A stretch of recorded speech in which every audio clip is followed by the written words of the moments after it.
आज इस कंपनी की हम बात कर। हेलो फ्रेंड्स, कैसे हैं आप सब। आज हम एक फार्मा कंपनी की बात करेंगे। इंटरेस्टिंग कंपनी है, somewhere in between mid and small cap. इसकी market cap almost around 14,000 crore की है। और इंटरेस्टिंग इसलिए है कि काफ़ी ज़्यादा भागी है। पिछले दो अगर 2023 से आप ले तो ऑलमोस्ट 2x हो गई है कंपनी, राइट। 200% के ऊपर भागी है।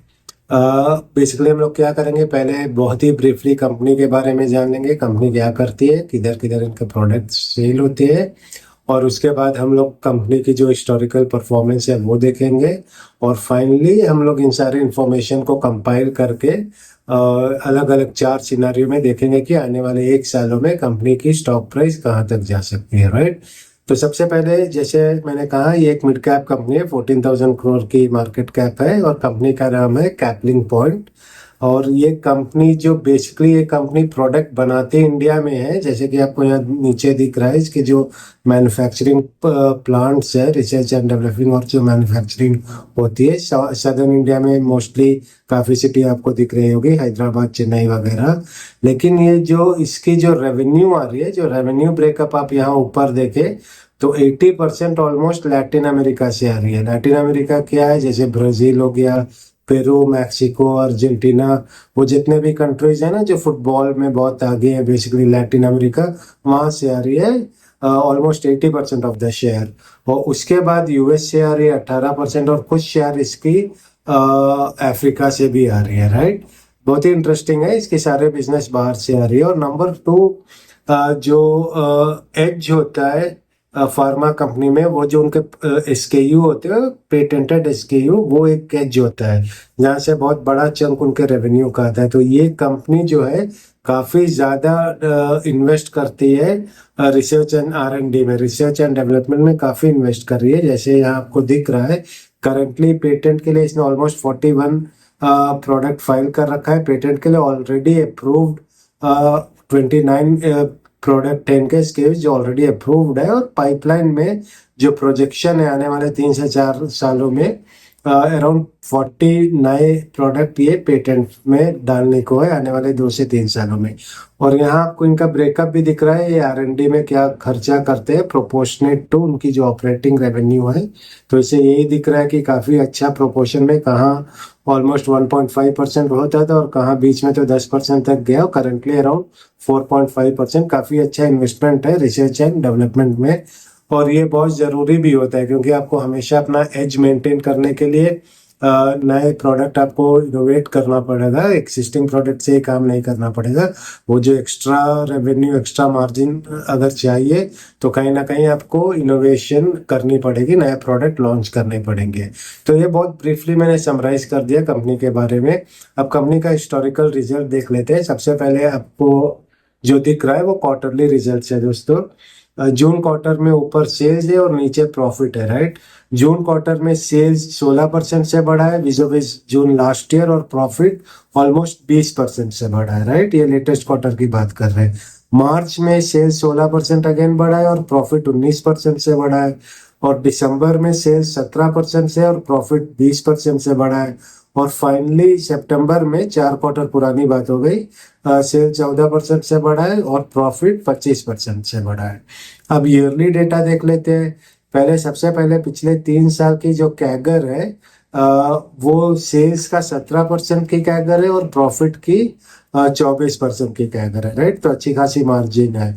और 2024 की सेल्स को कंपेयर कर ले ट्रेलिंग 12 मंथ की सेल्स से, तो 4% ग्रो की है।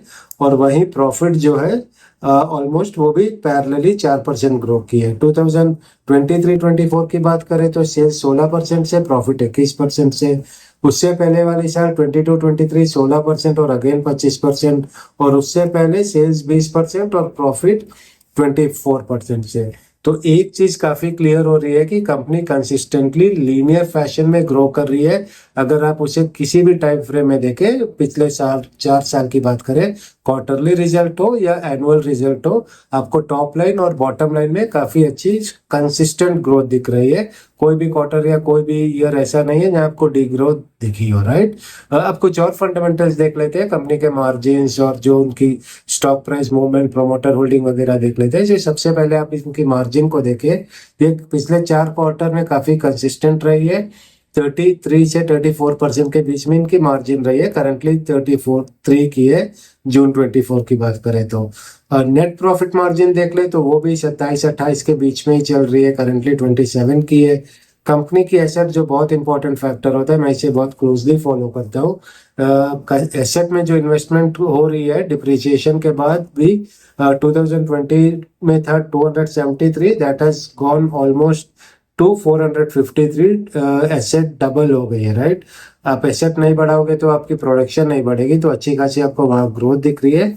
और डेट टू इक्विटी, डेट देख ले 2020 में 0.13 की रेशियो की थी, मतलब 1 रुपए पे 13 पैसे की डेट थी, अभी वो 0 हो गई है। तो कंपनी कंप्लीटली डेट फ्री है, राइट। Very interesting. अब होल्डिंग की बात कर ले, 71% प्रोमोटर के पास इसकी होल्डिंग है, राइट। बहुत ही कंफर्टेबल पोजीशन। पब्लिक के पास 25% की और FII DI के पास 3 and 1% रेस्पेक्टिवली है दोस्तों। अब कंपनी की जो स्टॉक प्राइस मूवमेंट उसके बारे में कुछ देख लेते हैं और पी रेशियो उसके बारे में भी स्टडी कर लेते हैं। 3 साल की जो एवरेज पी रही है वो 20 की रही है, और जो करंट पी है वो यहाँ आपको पी एक्सपेंशन देखिए 30 की हो गई है। जनरली अगर आप फार्मा कंपनी की देखेंगे, सन फार्मा हो गया या कोई और भी कॉम्पिटिटर ले ले, तो 25 से 35 के बीच में रहती है। तो ये भी एक मिड साइज कंपनी है, पी एक्सपैंड की है, करंटली 30 की पी है और एवरेज पी इसकी 20 की थी, राइट। और स्टॉक प्राइस मूवमेंट देखें 2020 में 280 थी, जो अभी 1900 चली गई है। Contributing factor obviously sales growth हुई है, प्रॉफिट ग्रोथ हुई है, और at the same time P expansion भी हुई है। अगर 2023 से भी कंपेयर करें, 596 से 1900, ऑलमोस्ट 1900 की करंट शेयर प्राइस है, 2x की आपको शेयर प्राइस दिख रही है। तो इन्वेस्टर्स, अभी हम लोगों ने कंपनी के बारे में जान लिया, कंपनी के हिस्टोरिकल परफॉर्मेंस के बारे में देख लिया। फाइनली जो हम लोग करते हैं इन सारे डेटा के बेस में 4 अलग अलग सिनारियों में ये जज करने की कोशिश करेंगे कि आने वाले 1 सालों में स्टॉक प्राइस कहाँ रहेगी। तो सबसे पहले 3 साल का जो हिस्टोरिकल डेटा है, जहाँ पी 20 की रही और एवरेज प्रॉफिट ग्रोथ 24 की रही, उस बेसिस पे जज करते हैं। और करंट पी जो है वो 30 की है।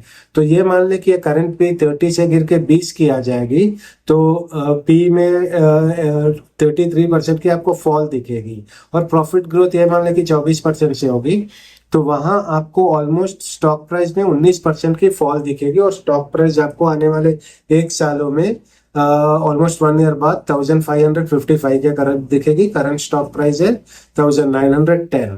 सेकंड सिनारियो में हम लोग ये माने कि जो क्वार्टरली रिजल्ट है सेम टू सेम रेप्लिकेट होगी आने वाले 1 साल तक, जहाँ पी 30 की ही रहेगी और प्रॉफिट जो है 20 से बढ़ेगी।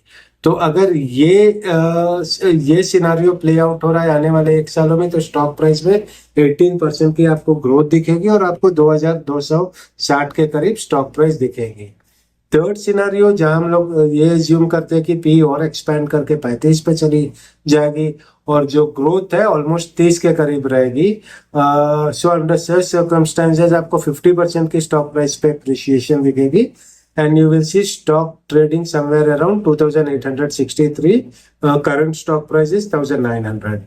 और फोर्थ सिनारियो जो थोड़ा कंजर्वेटिव है, वहां हम ये मान ले कि ग्रोथ जो है सिर्फ 15% से होगी और पी 25 के करीब टिकी रहेगी। तो वहां भी आपको स्टॉक प्राइस 5% से गिर जाएगी और आपको 1800 के करीब स्टॉक प्राइस ट्रेड करते हुए दिखेगी दोस्तों। तो दोस्तों ये हम लोगों ने कैपलिन की एनालिसिस की, स्टॉक प्राइस कहाँ तक जाएगी आने वाले 1 सालों में उसको जज करने की कोशिश की है। आपको क्या लगता है स्टॉक प्राइस कहाँ तक जाएगी, आप प्लीज हमें बताएं, शेयर करें। देखते हैं कि आपकी जो जजमेंट है कितनी सही रहती है। और मैं ऐसे वीडियो इनको रिपीट भी करूंगा क्वार्टरली बेसिस पे या सेमी ईयरली बेसिस पे या एनुअल बेसिस पे। इनके परफॉर्मेंस जब रिजल्ट्स आएंगे तो इन्हीं कंपनी को दोबारा रिव्यू करेंगे और देखेंगे कि हम लोग की प्रेडिक्शन कहाँ तक गई है, राइट। इसे आप सिर्फ और सिर्फ एजुकेशनल पर्पस के तरह इस वीडियो को ले, कोई इन्वेस्टमेंट एडवाइजर नहीं है ये, ना ही मैं कोई सेबी रजिस्टर्ड एडवाइजर हूँ। अपना जो भी डिसीजन हो अपने अप्रूव्ड एडवाइजर फाइनेंशियल कंसल्टेंट से लेके ही ले दोस्तों। तो आई होप आपको आज की वीडियो पसंद आई होगी और आगे हम फिर मिलेंगे किसी और कंपनी के फंडामेंटल एनालिसिस के साथ। तब तक अपना ख्याल रखें, एंजॉय करें, have a great time, bye for now.